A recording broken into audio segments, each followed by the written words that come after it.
ደቂቅ ኢትዮጵያ ልብ አንጠልጣይ የህይወት ታሪክ ክፍል 5 ደራሲ ዮሴፍ አባይ ተራኪ ረዚቃ መሐመድ ለሚስክ ዩቲዩብ ቻናል አዲስ ከሆናችሁ ላይክ ሼር እና ሰብስክራይብ እያደረጋችሁ ቤተሰቦች እንድትሆኑ በአክብሮት ጋብዛለሁ። ቪዲዮን ላይክ በማድረግ ጀምሩ። ከ8 ዓመት በኋላ አሁን መቼ እንደምወሰን እንጃ ብሎ በረጅሙ ተነፈሰ። የጭንቀት ነበር አተነፋፈሱ። ምክንያቱስ የግልም የአገርም ነው። ምክንያቱ ለራስ በቂ ምክንያት ቢኖርህ ነው መቼም የስደት ህይወትን ያራዘምከው። መልሱን ለማወቅ ጓጉቷል። ምክንያቴ ከብዙ ስደተኛ ጋር ተመሳሳይ ነው። የሀገሬ ፖለቲካም ደስ አይልም አለ ታምራት። ፖለቲከኛ ነህ እንዴ? አገር ወዳድ ነኝ ብል ይቀናኛል። እነሱ እኮ አገር ወዳድ አይነኩም። ሀገሬ ብገባ አፌ ስለማያርፍ ቃሊቲ አይቀርልኝም። ታዲያ ለሀገር ተብሎ አይደለም ቃሊቲ የአሞራ ስርዓት ይኮን የለ እንዴ? አሁን ግን ትርፍ ለሌለው ጉዳይ ቃሊቲም ሆነ የአሞራ አራት መሆን ዋጋ ቢስ ነው። ራስን እየጠበቁ ለሀገር የሚጠቅመው ማድረግ ይሻላል አለው።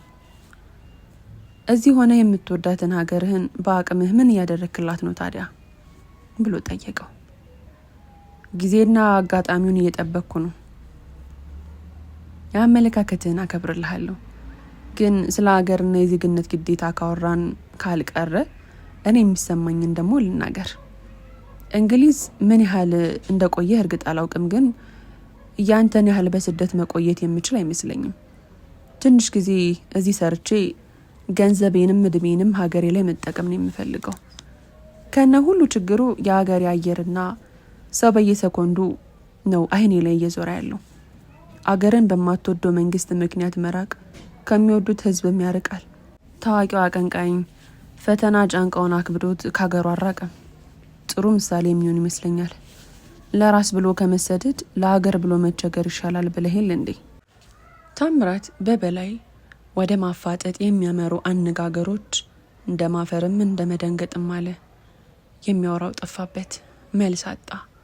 ዛሬ በድፍረት የሚያናገረው ሰው በዛበት፣ ኩራቱን የሚጋፉት ሰዎች በረከቱበት።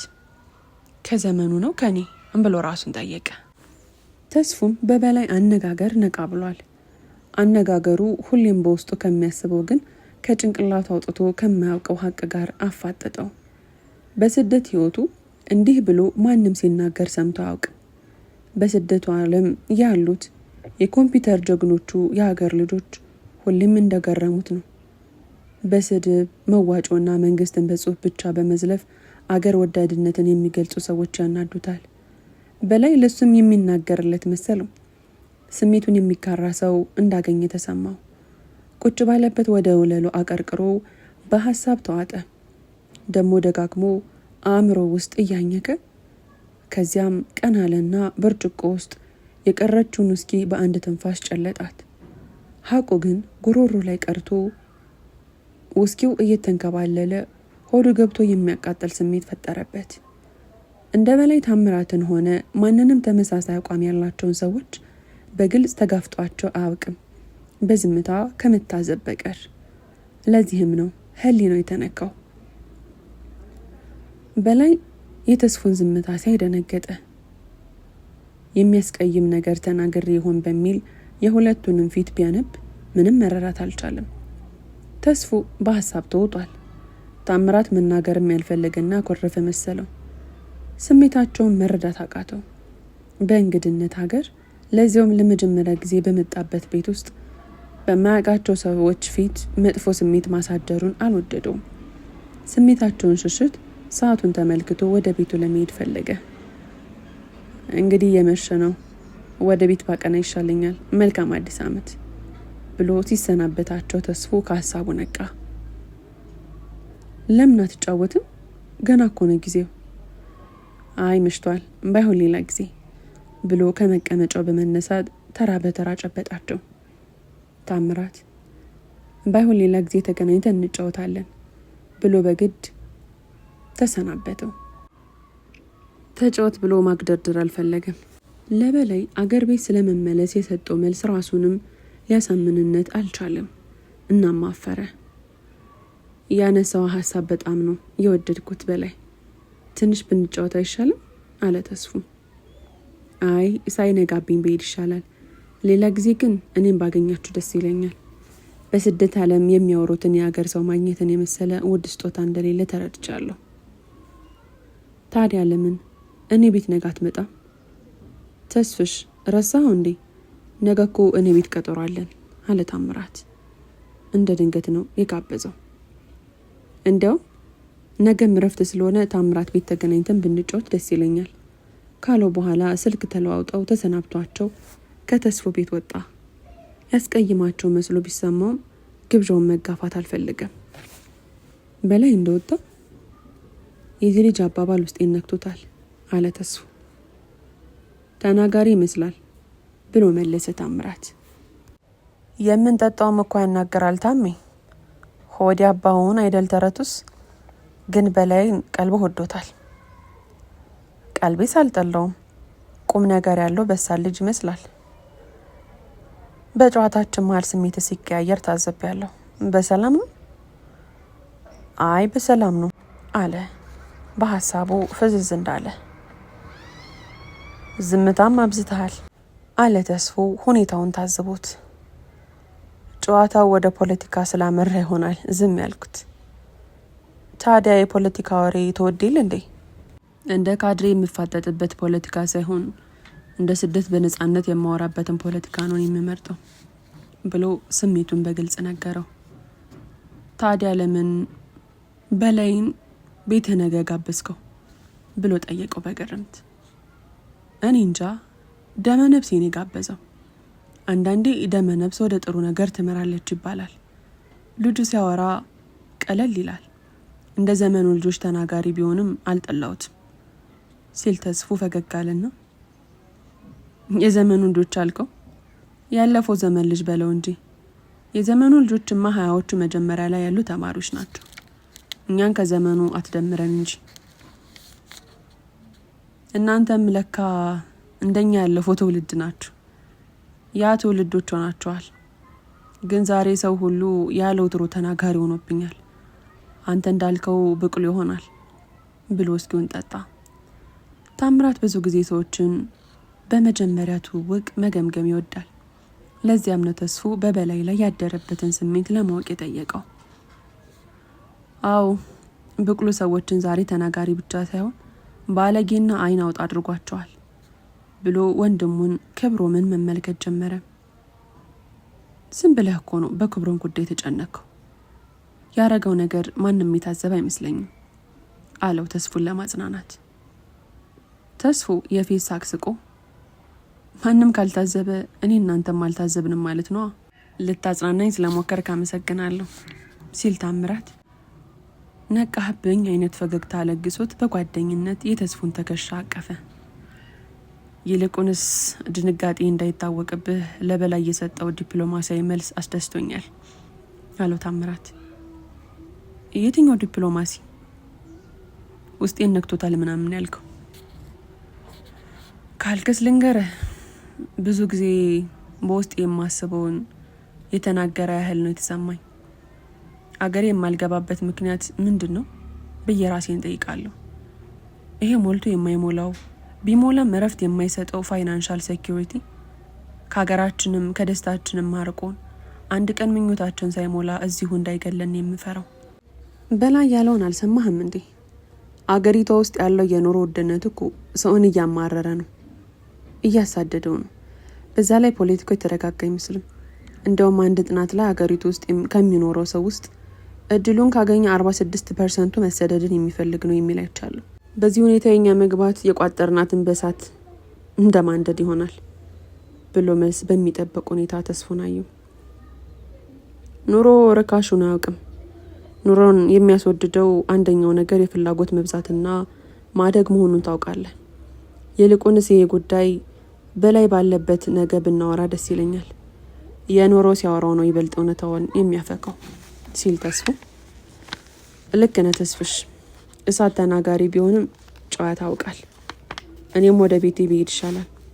መጠጡ ስራውን ሰርቶ እግር ተውረት ሳያስረኝ ውልቅ ልበል ብሎ ሰዓቱን መልከት ካደረገ በኋላ ከሹክሹክታ የማይበልጥ ድምፅ ያላት ፉጨት አሰማ። ነግዶ የለ እንዴ የሚል መንፈስ ያላት ፉጨት። ታምራት ተስፉን ስለ እጮኛው ሊጠይቀው ቢፈልግም ሁኔታውና ሰዓቱ ባለመሆኑ ሀሳቡን ተወ። ለማንኛውም ራስን ጠብቅ፣ ሰሞኑን ያለ ስሜት ደስ አይልም። አንዳንዴ በሁኔታዎች የሚፈጠሩ ነገሮች ስሜትን የሚረብሹ ናቸው ብሎት ስሜቱን ተለዋወጠ። ቢሆንም ነገርን በዘዴ መያዝ ነው፣ ብዙም አትበሳጭ አለውና የተስፉን ትከሻ መታመት አደረገው አይዞን በሚል መልኩ። ቴንኪው ታሜ ብሎ አቀረቀረ። ታምራት ከሲሳይ ጋር ተስፉን ተሰናብተው ወጡ። ትንሽ ቆይቶ ኤልሳ አብረዋት የመጡትን ልጆች ይዛ ከዳንኤል ጋር ሲወጡ ተነሱ። ዳንኤል ሙቅታ ተጫጭኖታል። ከኤልሳ ጋር ነበር። አጅሬው ዛሬ ሞላለን የምትመስለው አለው ተስፉ ዳንኤል ሊያሰናብተው ሲመጣ። አንተም አላቅበት ብለህ ነው እንጂ እንደ ዛሬ ሞልቶ የተረፈልህ ጊዜ አልነበረም። ወገኛ በል ተጠንቀቀህ ንዳ። እሺ ወዳጄ መንዳት ላይ እንኳን ጎበዝ ነኝ ብሎት ሙቅታ ያደበዘዘው ፈገግታ ቸረው። እንደዚህ አይደል እየነዳቸው የምትሄድ? ትከሻ ለትከሻ ተቃቅፈው ከዳንኤል ጋር ከተሰናበቱ በኋላ ኤልሳን ጉንጯን ሳማት። ሌሎቹን ጨብጧቸው ተሰናብተው ተወጡ። ከክብሩም ጋር የነበረችው ልጅ ማንንም ሰላም ሳትል በሀፍረት ድምጿን አጥፍታ ነው የወጣችው። ክብሩም መጨረሻ ላይ ነበር የወጣው። ከተስፉ ጋር ቻውም አልተባባሉ። ተስፉ በንዴት ክብሩም ደግሞ ሰላምታ ይበልጥ ያናድደዋል ብሎ በማሰብ ነበር በዝምታ የተለያዩት። እንግዶቹ ከሄዱ በኋላ ብቻውን ቤት ውስጥ ሆኖ መጠጣት ጀመረ። ቴፑን አጥፍቶ ቴሌቪዥኑን እየቀያየረ የተለያዩ ፕሮግራሞችን ይመለከታል። በየመሃሉ የገነትን ስልክ ቢሞክርም እንደተዘጋ ነው። እምቢ ባለው ቁጥር የቀዳውን ውስኪ በአንድ ትንፋሽ ይጨልጠዋል። ወደ ገነት የሚሄደውን ሀሳቡን ለመሸሽ አእምሮን በተለያየ ነገር ሊያጠምደው ሞከረ። ቤት ውስጥ የነበረውን የአመት በዓል ምሽትና እንግዶችን አሰበ። የኤልሳ መመነቃቀርና ቆንጅና፣ የሶሊያና ጨዋታ አዋቂነትና ቅልጥፍና፣ የክብሮም ስራና የልጅቷ ሀፍረት፣ የበላይ ከሀቅ ጋር የሚያፋጠጥ ንግግር። እነኚህ ሁሉ አእምሮ ወደ ኋላ ሲያጠነጥን ቆይቶ መጨረሻ ላይ የአዲስ አመት ስጦታና ንፉግነትን ማሰብ ጀመረ። ያለ ድግስ ነገሮችን መቀበልና መሸኘት የማይሆንለት የሰው ልጅ ስለ አዲስ አመት ያለውን ትርጉም አሰበ። ከጊዜ በኋላ እሱ ስለ አዲስ አመት ያለውን መረዳትን አነጻጸረ። ስለ አዲስ አመት እያሰበ በሀሳብ ተዋጠ። ያለፈው አመት አለቀ፣ አበቃ። ብዙ ተደረገ፣ ብዙ ነገር ታየ፣ ብዙ ሰው ሞተ፣ ብዙ ሰው ተወለደ፣ ብዙ ሰው አገባ፣ ብዙ ሰው ተፋታ፣ ብዙ ሰው ተመረቀ። ከዚህ በፊት ተደርጎም ታይቶም የማይታወቅ ማዕትና መደዴ ነገር በዚሽ ማዕተኛ ዓለም ተከሰተ። ሁሉን ክስተቶች ደጋግሞ ጊዜ ጆንያ ሆኖ በልኩ አቆቷቸው የራሱ ስንቅ አደረጋቸው። እናም በሳምንት በወርና በአመታት ከፋፍሎ የዘመን ውጤት አስመሰላቸው፣ አስቀምጣቸው። ጊዜ ተቀምሮ ተመትሮ ተቆጥሮ አመት ሆነ። የጊዜን ስጦታ አመት ወሰደው። አዲስና አሮጌ ብሎ ከፋፍሎ አመት ገዢ ሆነ። አዲስ አመት ቢኖርም ባይኖርም ፌሽታው የጊዜ ስጦታ ነው። ጊዜ ደግሞ የሁሉም ፍጡር የእኩል ስጦታ ነው። በጊዜው ሁሉን ማድረግ የሚችል ሰው ነው።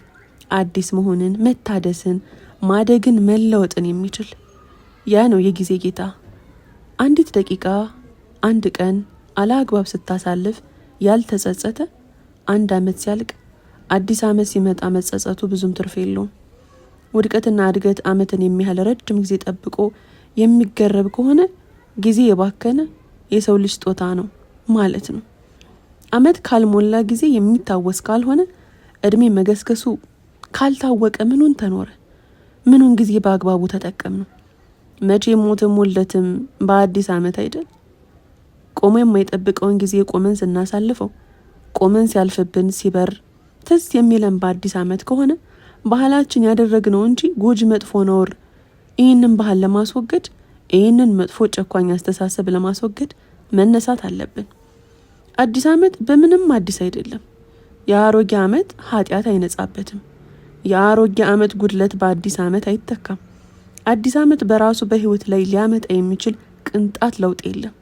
የአሮጌ ዓመት እኔነት በአዲስ ዓመት አይተካም፣ አይለወጥም። ግን የሰው ልጅ ችግሩን መቅረፍ ሲያቅተው ሰበብ ፈልጎ ራሱን መርሳት ስለሚመርጥ አዲስ ዓመትና አውደ ዓመትን አስታኮ መስሎ ይቀርባል። ያደፈ ማንነቱን ለማጥራት ምንም ዝግጅት ሳይኖር በቋግሜ ውሃና በመጠጥ ራሱን ለማጥራት ይዳክራል። ዓመቱን ሙሉ በኃጢአት ብዛት ውስጡን እያጨቀየ አሳልፎ እንዴትስ ተብሎ ነው የዓመት ኃጢአትን በአንድ ሌሊት ሊጠራ የሚችለው? አዲስ ዓመት የሚባል ነገር የለም። አዲስ ዓመት ልምድ ነው፣ ባህል ነው። ለዚያውም የዳንኪራ ባህል፣ የአስመሳይነት ባህል ብሎ እያሰበ ወደ አልጋው አመራ። አስተሳሰቡ ራሱንም አስገረመው። በችግር የተጠበሰ አእምሮ ፈላስፋ መሆን ይችላል ብሎ አሰበ። እሱ ያጋጠመው ነገር ችግር ብሎ የፈረጀው ደግሞም ከእጮኛው ጋር የተፈጠረው ግጭት ነው። ወይ ጉድ! በእያንዳንዱ ነገርና እንቅስቃሴ ውስጥ እንዲህ ሰርገሽ የገባሽ አንቺ ቆንጆ ሴት፣ እባክሽ ውስጤን ተረተሽ ሰላሜን መልሽልኝ ብሎ ጮክ ብሎ ቢናገርና ብትሰማው ከዚያም ተረድታ የራበውን ሰላም ብትሰጠው ተመኘ። ግን ጊዜና ቦታ የውስጡን ሰላም እንዲያጣ ፈርደውበታል። እስከ መቼ እንደሆነ ግን አያውቅም። መጠጥና ድካም ከሀሳብ ጋር ደጋግፎ እያባበሉ እንቅልፍ ላይ ጣሉት። ተስፉን ከእንቅልፉ ያነቃው የሞባይሉ ጥሪ ነበር። አይኑን እንደጨፈነ የጥሪውን ድምፅ በመከተል በመዳበስ ስልኩን አነሳ። እንኳን ያደረሰ ተስፍሽ አለው። በስልክ ሳይሆን ከቅርብ ርቀት በአካል የሚያወራ በሚመስል ጩኸት ድምፁን ጮክ አድርጎ እንኳን አብሮ አደረሰን ብሎ መለሰለት። ከእንቅልፉ ጋር እየታገለ አብሮ አደጉ ነበር። ከአሜሪካን የደወለው። ተኝተ ነው እንዴ? አዎ አለ ተስፉ እያዛጋ። ምን ነው እስካሁን እናንተ ጋር ምሳ ሰዓት አልፎ ይል እንዴ? አለው እንደ መስማማት እያለ ሰዓቱን ተመለከተ። መቼም ስትጠጣ አድረህ መሆን አለበት እስካሁን ከእንቅልፍ ያልተነሳው። ምን ይደረግ ብለህ ነው? ለዓመት በዓል ያልተጠጣ መቼ ሊጠጣ ነው ዳጂ? እንዴት ነበረ ግን ምሽቱ ብሎ ጓደኛው ጠየቀው። ምንም አይል። ብዙ ተጠቀምክ እንዴ? አዎ፣ ውስጥ ያለውን ብሶት በአልኮል አቃጠልኩት። እናንተ ጋርስ በዓል እንዴት ነው? አሁን ነቃ ብሏል። ከጓደኞች ጋር አሁን ጀመር ነው።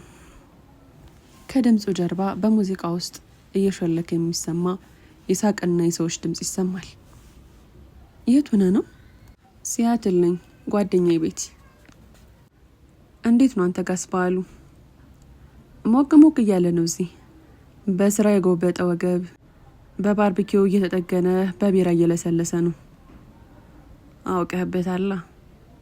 ምን ነው የሴቶች ድምፅ አይሰማምሳ? የወንዶች ጉዳይ ነው እንዴ ፓርቲው?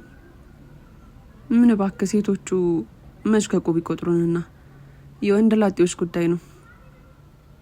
ቻለው እንግዲህ ሲለው መቻል እንጂ ምን አማራጭ አለ ብለ ነው ብሎ መለሰለት። አንዷን እንዲጥልልህ ስደት ያመጣውን ስደት ይመልሰው ብለህ ጸልይ። ለጸሎት ሰንፍ ያላውቅ። ለማንኛውም ገነት እንዴት ነች? ሰሞኑን እንደማኩርፋለች። ማታ ሲደውልላት ጭራሽ ስልኳ ዝግ ነበር ብሎት ከተኛበት ቀን አለ።